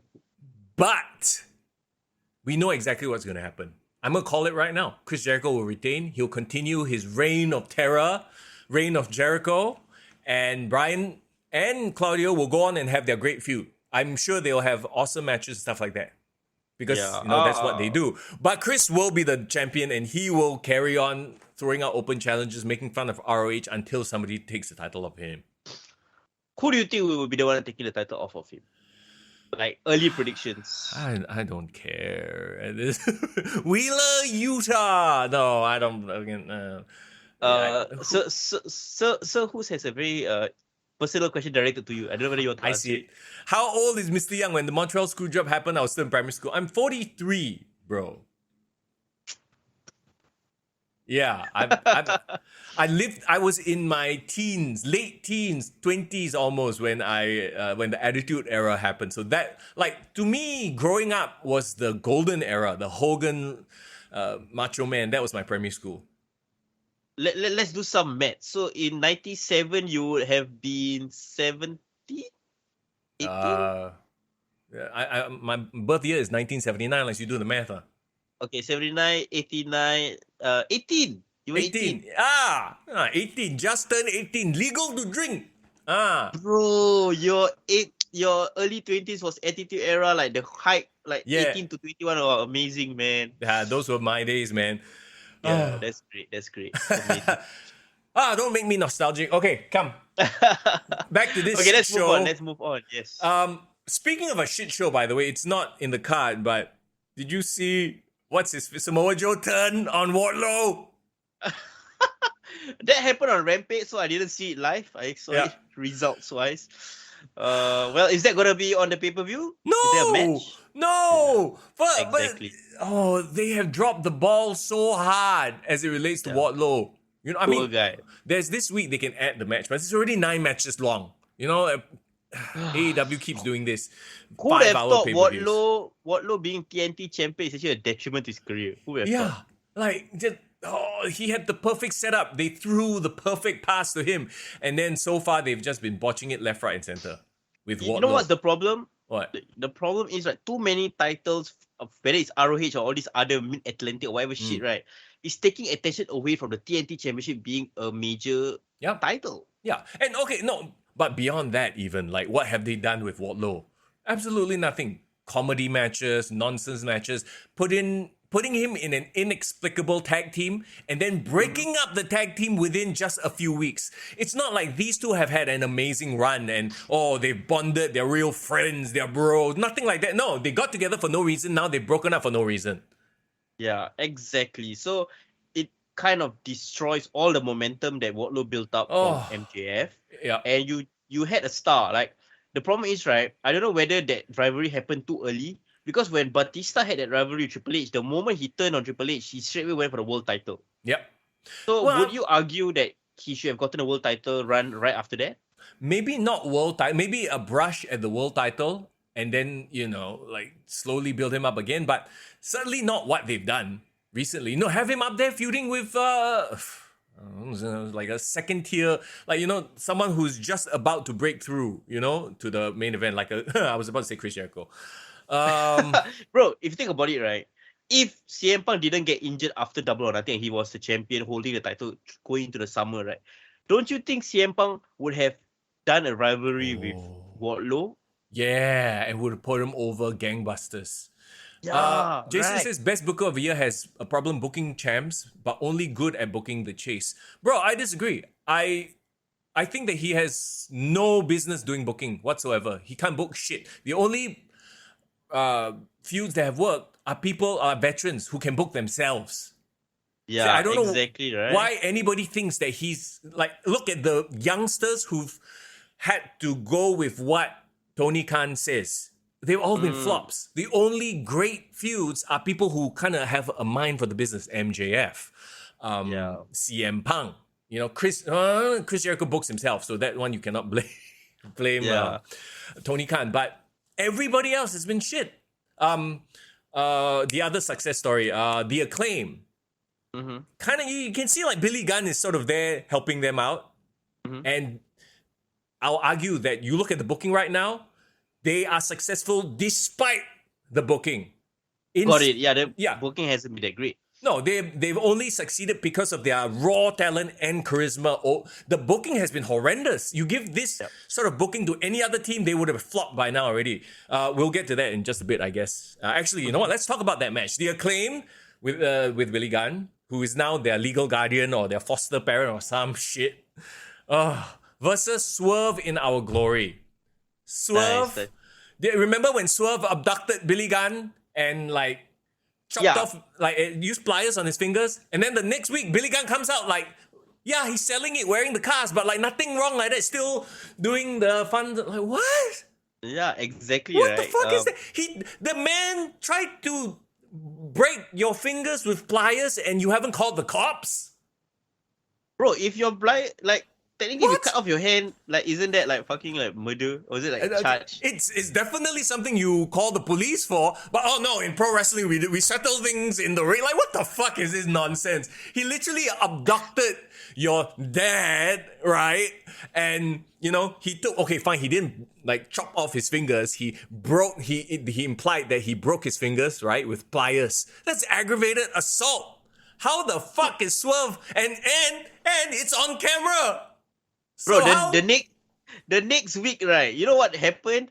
what? Swerve backstage act like nothing with Rick Ross. Okay, that was actually really hilarious because Rick Ross is like, what? Accusations! That's a meme. That's a meme. Accusation. Yeah. Like Rick Ross unintentionally became the best promo of the night. Oh, bro, Rick Ross was on the game, man. He was really on fire that night. I don't know why. I think maybe he's really excited to act out his segment. He's like, hey, here's my chance to do some acting in wrestling. Accusations! Yeah, the funny thing is, he just acted like nothing happened, and then Keith Lee confronted him. He's like, let's not talk about this right now. Let's not talk about it. And then they swept it under the rug. And then the segment that came out, the acclaim came out on the ring, it was like a celebration again. Like nothing happened. Like Nothing happened. I was like, oh my god, this is so bad. Like, and despite all this horrible booking, and let's not forget the previous feud was the gimmick copyright with Mark Sterling feud. So you see, their feuds have been horrendous thus far, but yet they've managed to pull through because people love the scissoring and it's a phenomenon lah. So they've succeeded in spite of the shitty booking by Tony Khan. Would you say that this is the worst booked hype up for a pay-per-view that AEW has ever done? This is the worst booked AEW has ever been in the history of AEW. Yeah, this whole period, this like whole last 2-3 months, right? Yeah, I don't know if Tony Khan is cracking from the pressure or he has a bunch of talent. See, I honestly feel, this is my belief, that Tony Khan books this shit, the stuff that works or succeeds only because of the talent, not because of the booking. He can't book worth a damn. He can't book his way out of the paper bag. I think the problem with him is he books like a fan. And as a fan, you book because you want to see what works best. And then when we played GM mode in WWE 2K, we just book like the craziest stipulations, like the best like matches, and then you kind of just like hope that the fans figure it out or that the wrestlers figure it out. Yeah. And that's the problem, right? I don't think he's like, even his long-term storytelling has a proper payoff. No. See, the thing with Tony Khan too, like, you know, everyone always says, oh, he's a numbers guy. He can be a numbers guy. He probably crunches numbers, looks at the numbers, but he doesn't follow. I feel like he lets his emotions dictate what he wants. By emotions, I mean his friends whispering it in his ear. And I think very soon he's going to find out they're only his friends because of his money. Talking about, you know, your Young Bucks, your Chris Jerichos and whatnot. Do you think people feel sorry for Tony Khan? Because, right, if you think about it, right, if you were to grow up being a crazy wrestling fan and he was like from a rich family, went to a school and like studied and all that, wasn't he like a nerd? Yeah, I'm sure. And maybe the only friends he had were people who were, you know, friends with him because of his money lah. Oh yeah, and like I don't think he's ever been in a situation in his wildest dream where my friends will be wrestlers. Yeah. To him, it's like the fucking coolest thing ever. So right now, right, he is trying to wrestle with this inner fan that, I just want to hang out with wrestlers. Yeah. And actually try to manage them. That's like two completely different spectrums here. You can't have your mind be both. And you know that these wrestlers, they've been hustling their whole life. You know, I'm not saying that they're horrible people trying to make use of Tony Khan, but they, you know, Right? There will be some who will be like, all right, I'm going to be your best friend because you are paying my check. And the second he stops, they're not going to be your friend anymore. Yeah, exactly. And also, these people, sorry, Mr. Young, Chris Jericho fan there, right? Yeah, like he sees him as the cash cow, and I'm just going to milk it dry. Yeah. And the moment shit goes down that is going to like affect him, he's going to be out. I don't think Chris Jericho is the type of guy that sticks in the trenches, especially at this stage of his career. No, he's just there. Like, I'm sure once this falls apart and WWE is like, you want to go in the Hall of Fame, he'll be like, hell yeah, Tripp's my best friend. Triple H, my best friend. Exactly, right? Like, who really is the AEW company guy other than Tony Khan? Everyone else there is just there for work. Yeah. At least with CM Punk, you knew what he was there. He was there for, yes, the money, but also to, fulfill a destiny, do certain things. So that's why, coming back to the original discussion we had, at least with CM Punk, his intentions are clear. Draw money, headline, bring other people up at the same time. Yeah, exactly. So I think going forward, Tony Khan really needs to know who has his back and who is really there for the company and for wrestling, and who is really there just to leech off of him. Because for me, I don't mind you leech off of him, but you are a star, you're making money and you're drawing viewers. I think that's fine. Yep. Like Brock Lesnar, Brock Lesnar don't give a fuck about the wrestling business except to make money for himself. No, but to be fair, he's been putting over people quite, well. He put over Roman Reigns. Now he's working a program with Lashley. I mean, hopefully he puts over Lashley at some point. But but I know what you mean. Like, it's quite well documented. He just shows up. He does give advice to the younger guys, but his advice is very funny. It's like, you can say that because you are freaking Brock Lesnar. I'm pretty sure people will be like, huh? If you're angry, just throw everyone under the bus and just kill everyone? I don't think that works here. Yeah, Ricochet be like, I don't think I can do that, bro. I don't think I can do that. Yeah, exactly right. Okay, so back to this. Acclaim versus Swerve in Our Glory. Obviously, they're trying to tease a breakup between Keith and Swerve. Like, Swerve is like this shady character who's breaking finger. Once again, I can accept wrestling logic unless it's so egregious that it's like, this makes no fucking sense. And this has crossed the line of not making sense. You have the guy breaking people's fingers. Next week, he's coming out. Oh, it's okay. I'm scissoring, but in bandages. All right, cool, bro. With your broken ass fingers and not pressing charges. That's cool, right? And Keith being all upset. But this is Swerve's character. It's literally right there in his name. His name is Swerve. Bro, Sneaky Swerve is actually a dope nickname. Yeah. So I'm like, he's advertised it and you're blind to it. Whatever, okay, you guys had a moment, you guys won the championship, I can see that. But now they're doing this whole act out where Keith is like, I can't trust you. Swerve is like, dude, here's another thing that it feels like Tony Khan is very egregious at, or very guilty of. He likes to put together people and then break them up very fast. Yeah, exactly. Agreed. And the thing is, this was not even an alliance. It was like an unlikely alliance, right? They were even supposed to be together. And then they got pushed to become like tag team champions. It's time lah. Like, Keith Lee wasn't meant to go into AEW as a tag team star. He was supposed to go to it as a single star. But it's time to break them up. That being said, can he do it in the ring in terms of how he gets blown up? At least in the tag team, he can rely on his partner to come in, wrestle most of the match. Then Keith Lee gets the hot tag. He comes in, does power moves, and fucks off. No shade against the guy, but he's obviously not been the same since he's recovered from the COVID and almost dying from COVID, right? Yeah. So NXT Keith Lee was really athletic and could really just go. Yeah. Right? Now when you watch it, it's like, even though he's wrestling tag team matches, like half the time you're like, oh my God, it's like he's swimming in water. Really?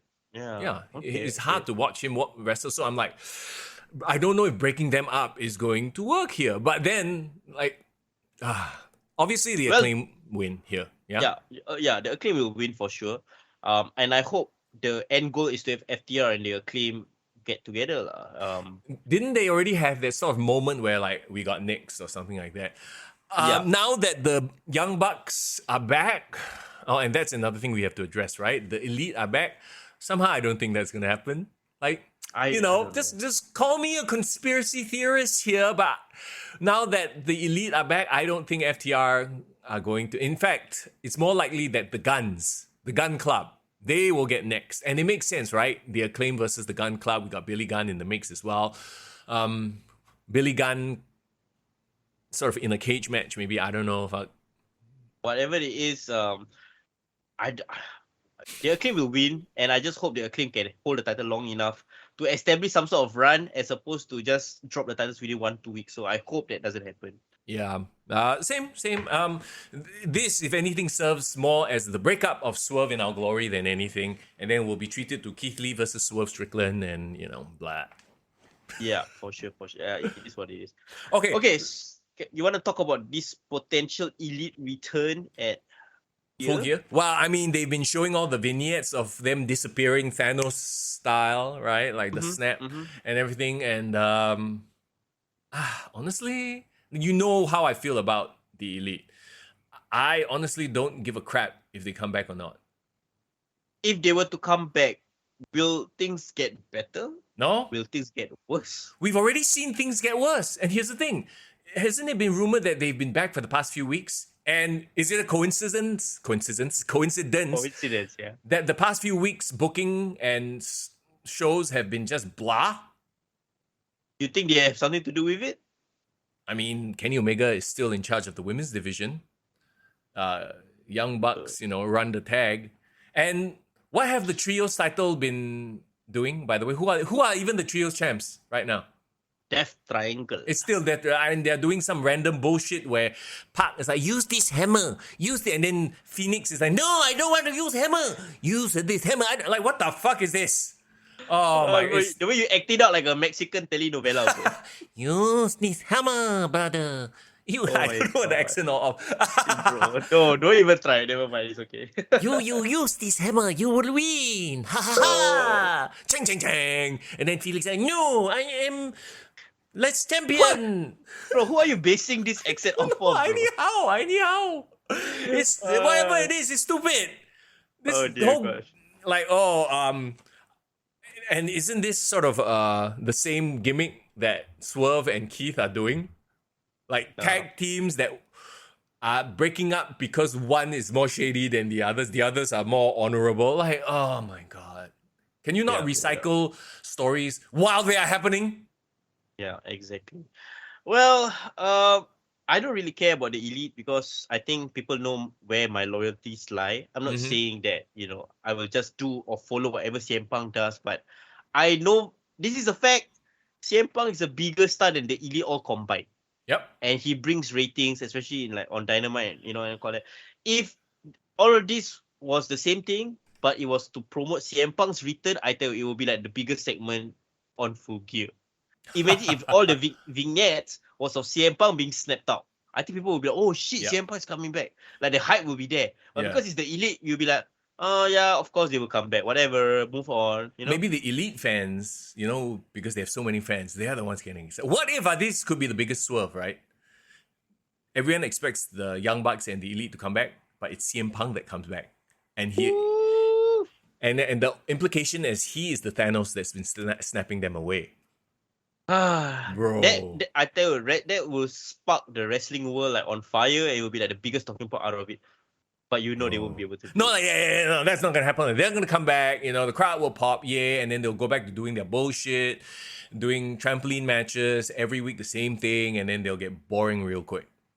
I just saw Jason say, "Foreign, write a new article. 5 reasons why I love the Elite." I'll give you one reason right now. It makes me appreciate good wrestling more. Exactly.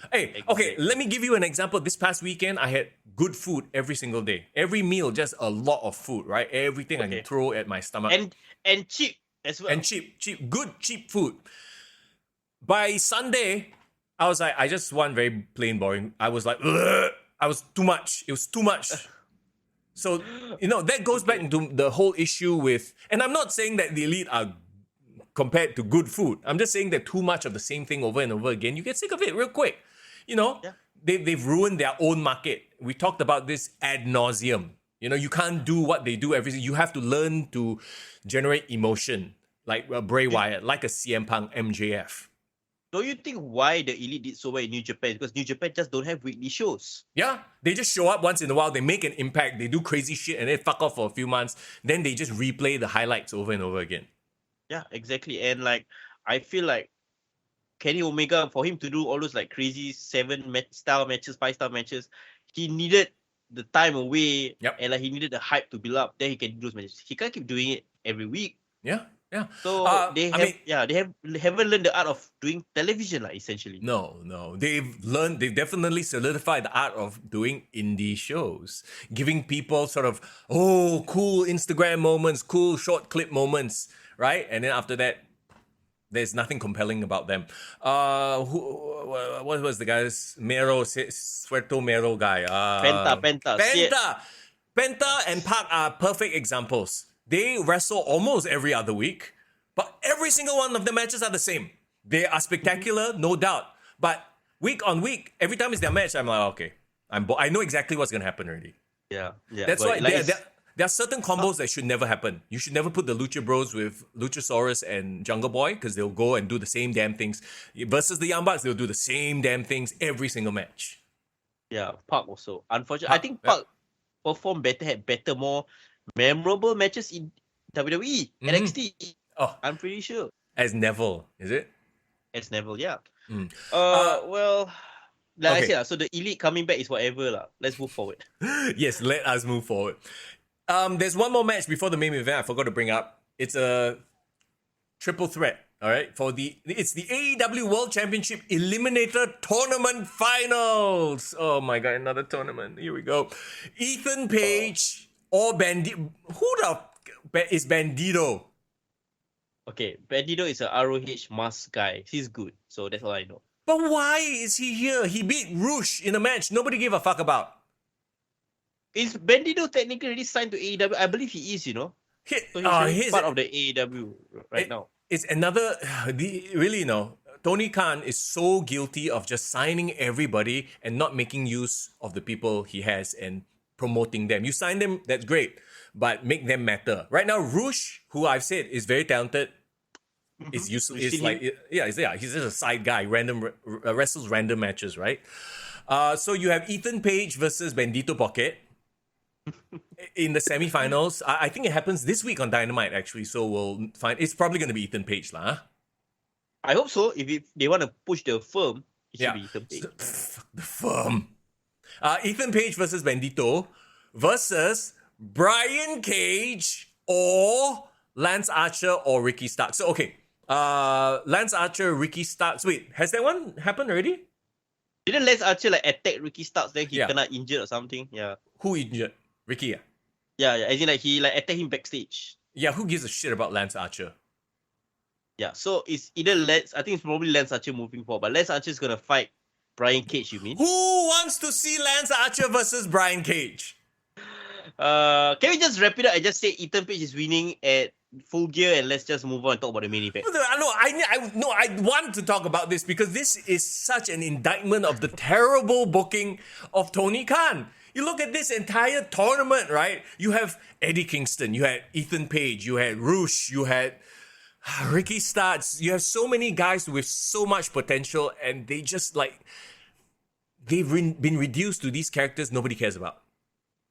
And Brian Cage wasn't on television for a year plus. And suddenly he's back without any explanation. Yeah. There's a reason he sucks. Where's Will Hobbs? Why is he not in this? Exactly. Yeah, Brian Cage is like a shit version of Will Hobbs. If you've seen his matches, he's not good.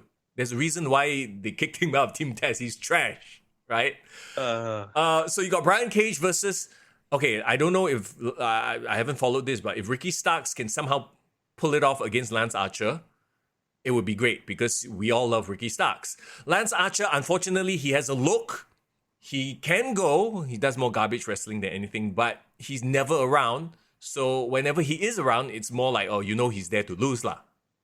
Right? He's like the less famous version of Braun Strowman, I feel. He does a lot of things that Braun Strowman does. Maybe he's slightly more athletic than Braun Strowman. He can do flips and shit. Well, he does the old school, but with a moonsault, which is ridiculous. Yeah, which is crazy for a big guy. So okay, respect to him for doing that. But the point is, he started out as one of the big names signed to AEW. Now he feels like a very forgettable name right now. Yeah, he's a journeyman, I guess, one of those guys that goes and does his New Japan thing, only drops by once in a while to lose or put somebody over. So maybe Ricky Starks versus Brian Cage, and Ricky Starks pulls off an unlikely babyface win. Because I wanted, like Jason says, Ricky Starks versus Ethan Page on the mic. Ricky Starks and Ethan Page going into Full Gear, I think would be quite dope. Mm-hmm. And I wouldn't mind Ricky Starks having a gutsy performance, but Ethan Page wins because it makes sense. I mean, we're going to talk about MJF and Moxley, but if MJF for some reason wins, right? He got the firm as one of his first opponents. Well, here's the thing. The question is MJF face or heel after Full Gear? Was it a swerve? Was it not? What if Ricky Starks were to win the finals and then he freaking, as a babyface, goes up against a heel MJF? I think that would be a great program. It will be fresh. It will be a new matchup on top of the card. I wouldn't mind that as well. Yeah. But just looking at this, Bandito's not going to freaking move on. You know that Brian Cage, unless somebody's really drunk and full of shit, Brian Cage moving to the finals versus Ethan Page, that would just be the shits. Yeah, that would be quite funny though. But yeah, I don't blame you, bro. Bandito is really good, but it's just not well known because he's from Arrowhead. Yeah, there's literally no build behind Bandito Pocket, so there's no... I don't give a shit how good he is. He can have a 7-star match with Ethan Page. You're making me crave for KFC Bandito right now. That's all I can think about when I see Bandito. All right, then let's move on to the main event. It's Jon Moxley, MJF for the AEW World Championship. I mean, if anything, this is the match everyone's here to see, right? It's the culmination of MJF. I wish they did a better job building up this match. I hope that they produce like some road to Full Gear and they have like an awesome promo package to build him up, because right now there's nothing that's hyping me up for this match, and I feel bad because we should be hyped up for this match. This is MJF's potential coronation, right? I feel like everything...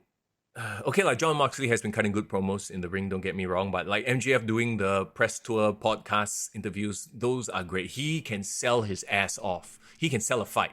He is a prodigy. The WWE better be fucking willing to pay some money for him in 2024. Jin Long, by the way, I want to acknowledge what he said. Young Bucks and Omega, don't waste time. Just go WWE feud with the Bloodlines and Reigns. How about they just go back to the indies and don't disturb my television wrestling? I think Triple H is smart enough to know that they are not as big as they think they are. And it would just be enabling them, and you're ruining your own company culture if you brought the elite in. Their time to sign them up was at the start of AEW when they had a potential to sign with WWE in 2019. Yeah. That was when their stock was at its highest. Yes. But now that they've proven that they are not really a television draw, Triple H would be stupid to bring them in. Yeah. It's like when Kurt Angle joined WWE, then Vince McMahon wanted to sign him up and give him like a long contract, and then he said, but I cannot lose. Yeah. Because I'm an Olympic wrestler. And he's like, fuck this shit. Then he come back 2 years later, he had to go through developmental. Yeah. Can you imagine the Young Bucks and Kenny Omega in NXT? That'd be quite funny. Actually, I can. Then they just fight all the young jobbers and the youngsters there. Okay, so anyway, back to MJF and Moxley. So the big question is, will he turn heel? Will the firm be involved? Will the BCC be involved? I don't know. I hope it's like a clean match. I hope there's gonna be the firm coming out and like teasing the potential of like helping him, but I think he'll turn them down. Or if he's really a heel, he will go all out with the swerve and do all the dastardly thing for him to win, not clean.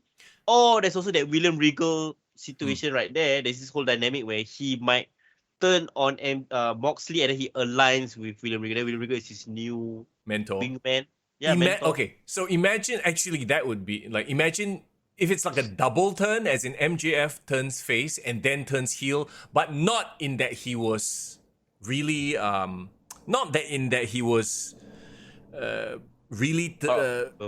sorry, what?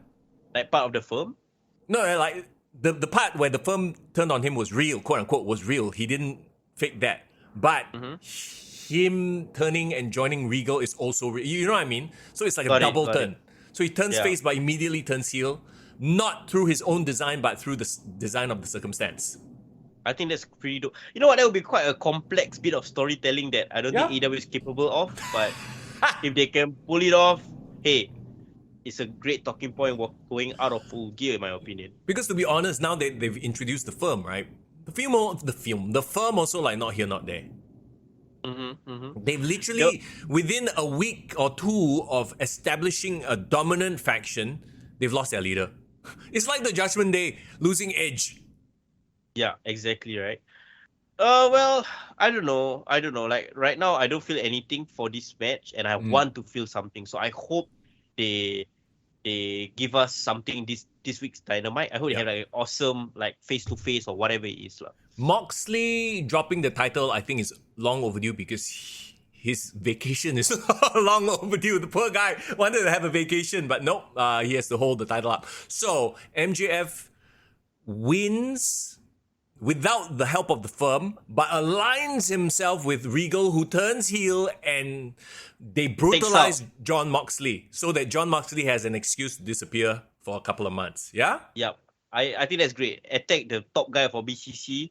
Then William Regal leaves BCC, aligns with MJF, and then below Claudio and Brian has their own dissension, and then Wheeler involved. I think it's a great way because BCC has run its course. Wheeler can fuck the hell off with Daniel Garcia. They can go to ROH and fight, But yeah, like as much as the idea of the BCC was an awesome idea, I think that's run its course as well. Yeah. I think a lot of AEW needs to do a reset, like a hard reset. And having that hard reset of MJF on top as a top heel champion, even with William Regal together by himself, that's gonna be amazing, man, if they do it, right? Yeah, there you go. Is that too complex of a booking situation? I think so as well. Maybe. I think, honestly, simply put, MJF comes out as a babyface champion. I think that's what's gonna happen. More than likely, if the rumors and innuendo are to be believed that Chris Jericho is whispering in our good friend's ear. And for all we know, this is what could happen, right? MJF wins the title, Jon Moxley goes away. Who's the number one heel now? You don't have, MJF is no longer a heel, right? He's a face. Well, your number one heel is Chris Jericho. He drops the ROH title and then he feuds with MJF and he is inserted himself into the World Championship scene. Bro, yeah, exactly, right? Can you see that happening? Like, I feel like that is exactly what's going to happen. That's not what I want. Can you imagine MJF babyface versus heel Chris Jericho, and that's like the one that is like main eventing going forward? And I wouldn't put it past Chris Jericho, bro. And they can have a part 2 of their musical. Remember their musical? Holy shit! Of course I remember that. Oh shit! We've come full circle, bro. They're gonna have a musical part 2. No, it's gonna be like a dramatic musical. It's gonna be like fucking like Phantom of the Opera now. Okay, look, I like our idea of a double turn with Regal, but yeah, MJF going full-fledged face. I mean, Chris Jericho hinted as much already. Yeah. You know what? Sally, if you're still on the chat, if you try to clip this part of the video, because if it really happens, then we can show it. Because I remember, I think he clipped the part where we talk about, imagine if Asuka and Io Sky had like a back and forth, and it really happened. So yeah, and then was it the fans who put the subtitles, or was it WWE? Like, because when I was watching Raw, there was no subtitles, but on social media there was. I think it's the fans that do it after the fact. Okay, that was a great moment. Like, I freaking enjoyed the hell out of it. And then when they put the subtitles, it enhanced it even more, right?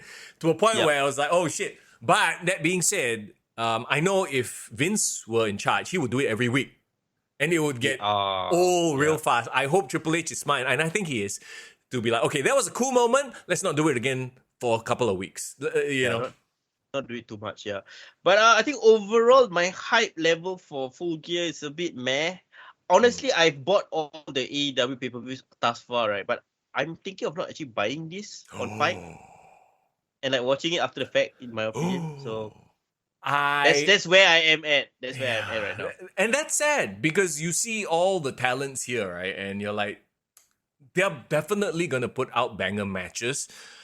But yeah, you're right. Like, same. In terms of like, okay, chat, upon 10, what is your hype level for this Full Gear? This is the final pay-per-view. It's the final one, right? Don't count final of the year. Yeah, don't count ROH lah. But for AEW, this is the final pay-per-view of the year. And yeah, I mean, Winter is Coming is just a television special. Yeah. For me, this is a solid 6. And most of the 6 goes to Jon Moxley versus MJF. Everything else is sort of a meh. Like, oh, don't watch, also can skip. Yeah. Saleh said 1 or 2. Wow, don't even give it a passing grade. This is major fail. 3, says Jason. Guy. Wow, I'm supposed to be the quote-unquote anti-AEW guy, okay? Am I right to say you guys are watching this review not because you all hype for AEW Full Gear, but you just want to hang out with us today? Well, thanks guys, appreciate it. Yeah, I am interested to see where they go with MJF. And, like you said, MJF is a ticket seller. He is, if not for CM Punk, at least there's an MJF, right? Everything else sort of, I wouldn't pay to watch any of these other matches. Maybe I want to find out what happens with the Elite and if they address anything. But even then, a simple Instagram post will do it for me. So looking forward, I think post Full Gear. So next week we'll do a Full Gear review. The week after though, as in this coming week, the SPW's anniversary show is coming up. So I will try to track down our dear friend's statement. And hopefully we can secure like an exclusive interview with him and maybe do some giveaways. I think he hinted a bit when he texted me that time. So for people who want to attend the show. So next week is all going to be all about post Full Gear and building up hype towards SPW anniversary show. Saleh says, got to address what happened during Raw Austin snap. Well, I have not watched Raw yet, by the way. I haven't had the time. So I saw the clip. I saw a clip that quote unquote Austin Theory snapped, right? Which makes sense. He just lost his Money in the Bank cash in a shitty way. Yeah. I can't believe that's been a week ago, but I haven't seen Raw this morning. So I have no idea whatever has happened on Raw. You know what? That might be the best thing to happen to Austin Theory. Because this is your hard reset of Austin Theory, because the Money in the Bank sort of is the last artifact of a Vince booked Austin Theory. And to be honest, he's sort of in this goofy, taking selfies, sort of, chicken shit heel. Maybe this is their way of saying, all right, we see potential in you. We want to give you legitimacy. We want to give, it's like, it's like Randy when he finally got an edge or Edge when he finally got an edge. Because before Edge was Edge, he was the goofy Edge. Does that make sense? Yeah.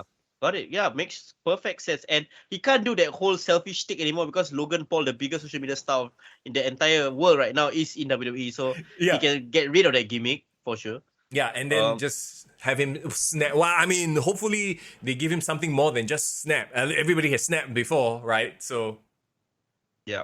I don't know, man. Like going forward, you know that there's just gonna be this whole Bloodline versus Brawling Brutes heading into War Games. There is just no space for Theory to be in the main event, so he needs to start work his way back up, whether it's the mid cards or whatever it is. Talking about War Games, I saw a clip of how Mia Yim was added to the Women's War Games match, which is very interesting.